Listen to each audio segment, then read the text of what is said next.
And good afternoon everybody, hope we're all having a good Saturday so far, and here I am, we are back. It is Saturday 23rd of March 2013. This is it people, the penultimate chapter to the awesomeness that is Haunted, Smallville Season 11, Chapter 11, or 39 overall if you want to count in that sort of number. But oh my god, have we got a surprise in store here for you people. What has Brian Miller done?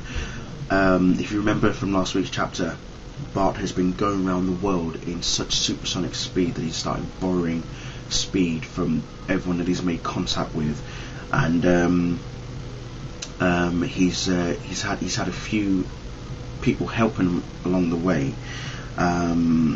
So back at Las Vegas, he decides to take Superman out of the equation, get him out of harm's way, and what he does, just, oh my god, I don't even think I can even say what it was he does. It's just unbelievable.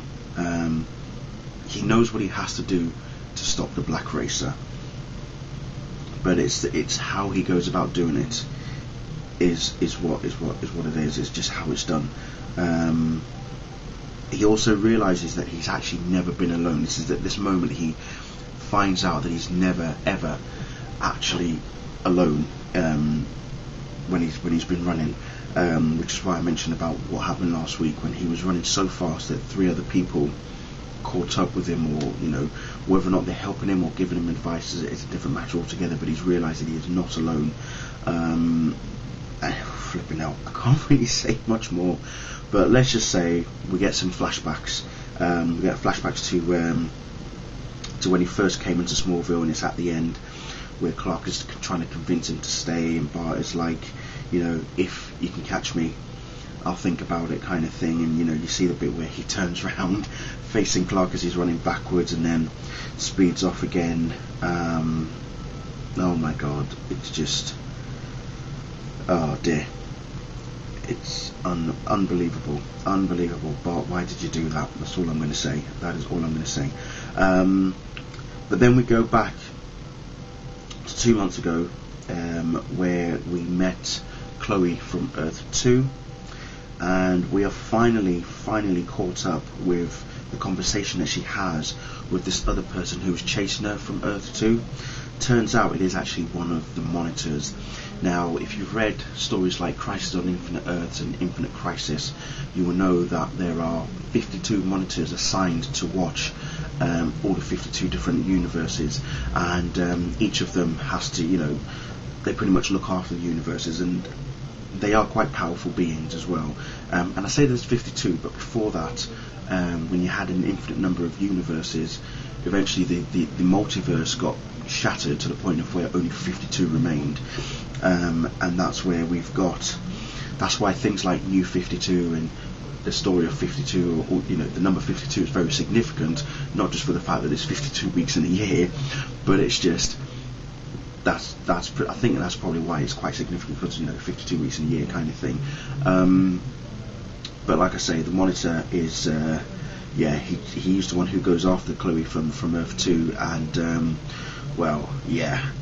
it's actually Chloe from Earth from here who's actually the one that visualizes that flashback with Chloe from Earth 2 of what happened between her and this particular monitor, who does seem quite evil. I don't know why he would do this to Chloe, because you remember he obviously, Chloe from Earth 2 got killed, and it was by this monitor. But it was interesting that the conversation is says here that the lengths to which you've travelled to warn this world in vain are impressive.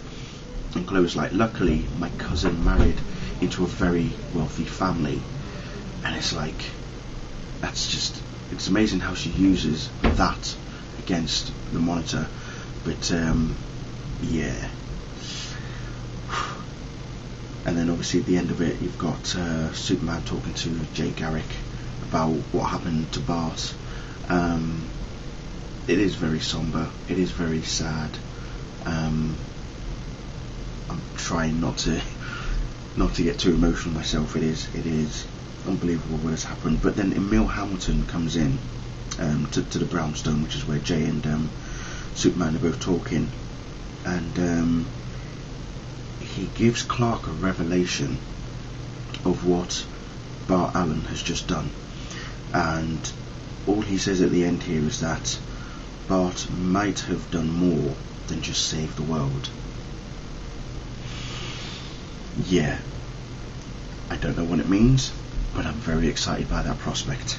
So it'll be interesting to see where that leads, where Haunted concludes next week. So yeah, I even tweeted to Brian. I said to him, something tells me that next week's chapter is going to be an epic, explosive ending. And he says, well, not in the way that you would think. So I was like, I like the sound of that. So we'll look forward to see how it unfolds next week. So I'm sure we will. And then after that, don't know if we're going to take a break. There's been no mention of that, but there is a break. Then obviously week after that is when the print issues of the last 3 issues last 3 chapters will be available, and then we kick off with the new arc known as Argo.